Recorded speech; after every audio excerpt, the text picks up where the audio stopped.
Assalamualaikum warahmatullahi wabarakatuh. Sugeng enjang solih-solihah. Pripun kabare?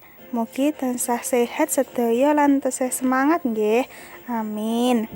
Yuk, sakniki sinau basa Jawa ulangan 3. Nggih menika dongeng kewan utawi fabel. Fabel nggih menika cerita bab kewan-kewan. Cerita iki ora tenanan, nanging kita saged mundhut piwulang sing ana ning jero fabel. Yuk monggo digatekke judul cerita Boyo lan Benteng. Sawijining dina ana banteng lagi mlaku-mlaku ing jero alas. Ing sapituruting dalan, banteng ketemu boyo sing lagi megap-megap amarga kembrukan uwit gudhe. "Deng, tulungan aku!" kandhane boyo.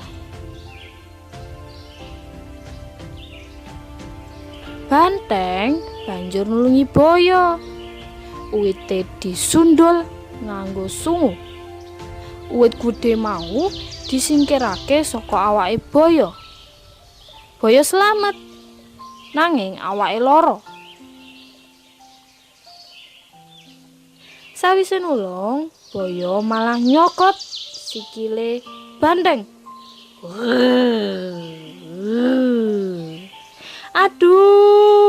Aduh, lara boyo.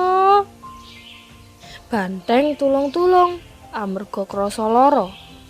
Kancil krungu suarane kewan kang njaluk pitulungan, banjur nyedhaki. Banteng nyritakake kedadeane. "Lah maune kepiye? Coba balekno kaya maune," kandhane Kancil. Banteng lan boyo manut. Banteng nyundul uwit gedhe banjur dibrukake ing awake boyo. Aduh, abot.